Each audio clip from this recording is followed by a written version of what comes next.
This woman may have killed 650 people and bathed in their blood to stay young.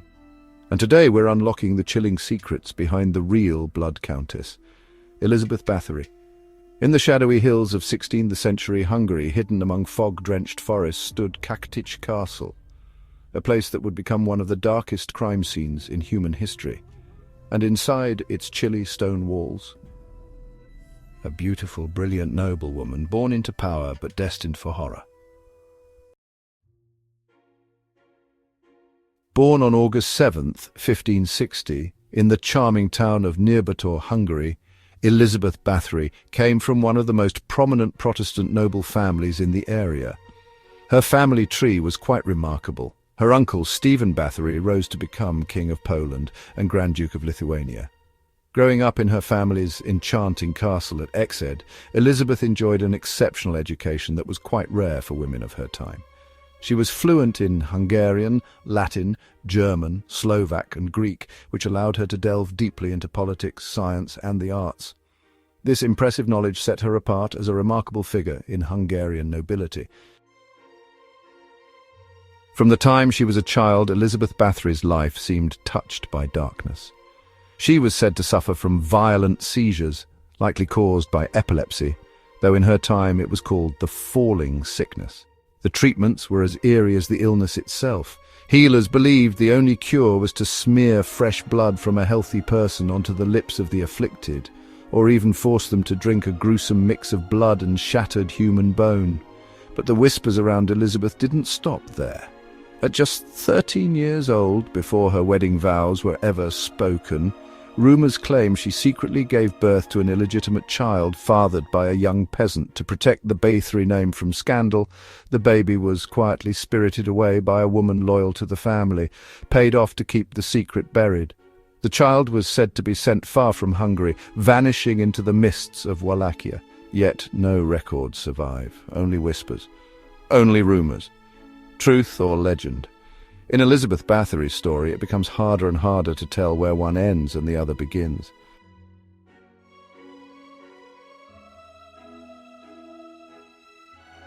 At just 10 years old, Elizabeth Báthory was engaged to Count Ferenc Nadasdy, a prominent Hungarian nobleman and military commander. 4 years later, at just 14 years old, Elizabeth embarked on a new chapter by marrying the 19-year-old Count Ferenc Nadasdy, a distinguished Hungarian nobleman and military commander. The couple's wedding was nothing short of a spectacular celebration, with a whopping 4,500 guests celebrating the union. In an unusual move for the time, it was agreed that Ferenc would adopt Elizabeth's prestigious Bathory surname instead of keeping his own. After all, the Bathory name carried far greater honor and influence than that of the Nadasdy family. For her wedding, she was gifted the enchanting Čachtice Castle, a beautiful fortress nestled in the stunning Carpathian Mountains. While Ferenc bravely led military campaigns against the Ottoman Empire, Elizabeth took charge of managing the expansive estates, skillfully overseeing legal disputes, finances, and the well-being of the serfs. Her remarkable administrative skills shone through as she frequently stepped in to help destitute women, revealing a multifaceted personality that contrasted sharply with her later notoriety. The death of her husband in 1604 was a significant moment for Elizabeth. With Ferenc no longer by her side, she took the reins of the estates. It was also during this time that unsettling rumours began to circulate, soft murmurs about young peasant girls vanishing after coming to the castle in search of work.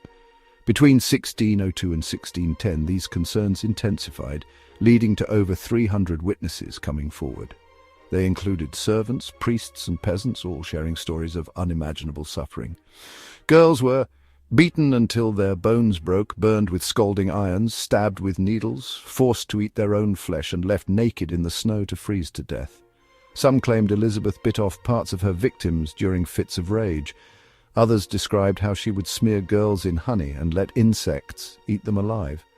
And then came the most infamous claim, that she bathed in their blood to preserve her youth, a tale that would cement her moniker as the Blood Countess.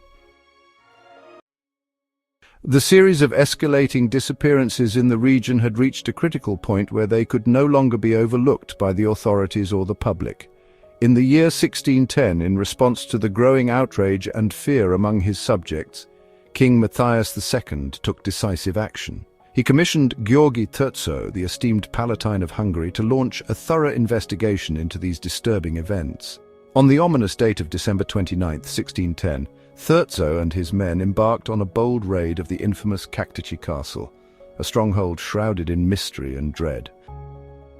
Upon entering the grim fortress, they were met with a scene that would haunt them for the rest of their lives.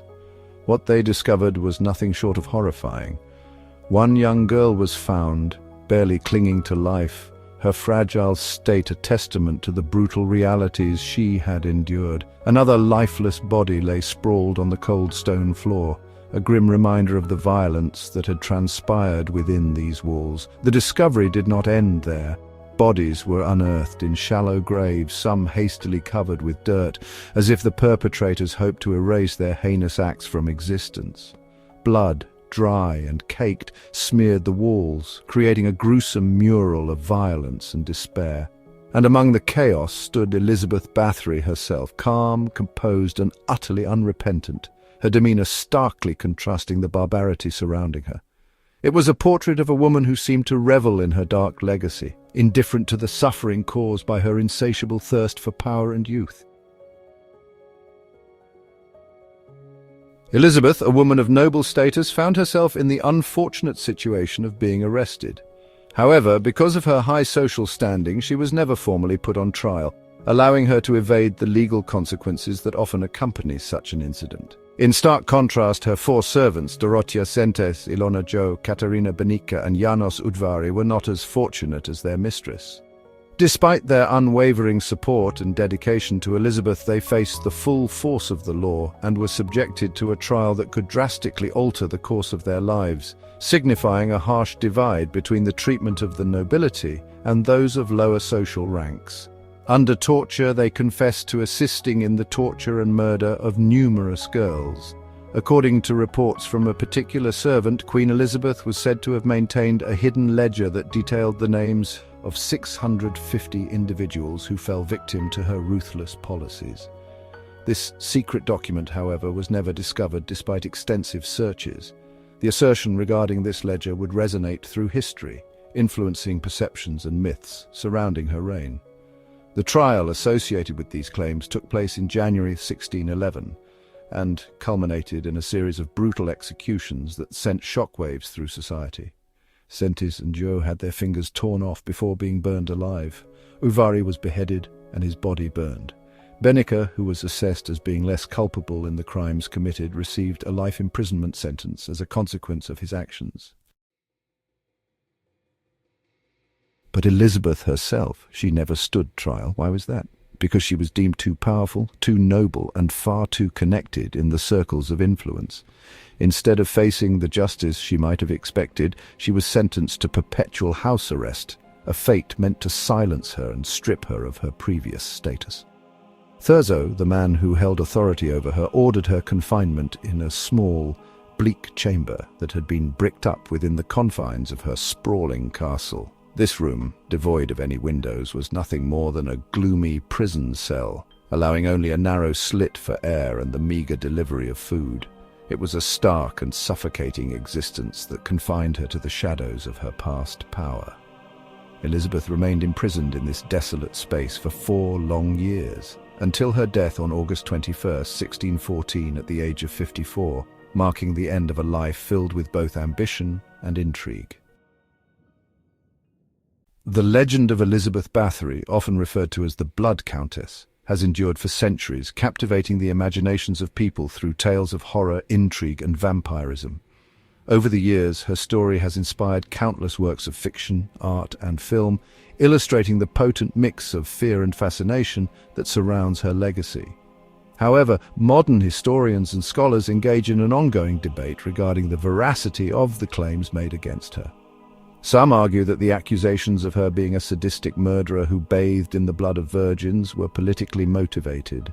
They suggest these claims were part of a larger conspiracy aimed at seizing her vast wealth, which was substantial due to her noble lineage and diminishing her family's influence within the region during a time of political instability.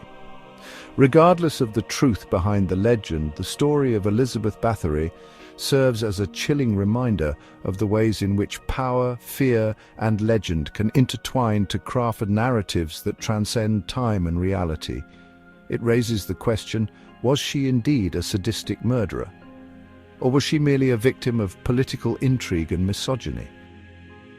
The truth may never be fully uncovered, lost to the annals of history where rumor and speculation reign. What do you think? Was Elizabeth Báthory truly the most prolific female serial killer in history? Or was she a victim of a political conspiracy framed to steal her family's fortune? Let me know in the comments. And if stories like this chill your bones, subscribe for more true tales of the dark, the disturbing, and the forgotten.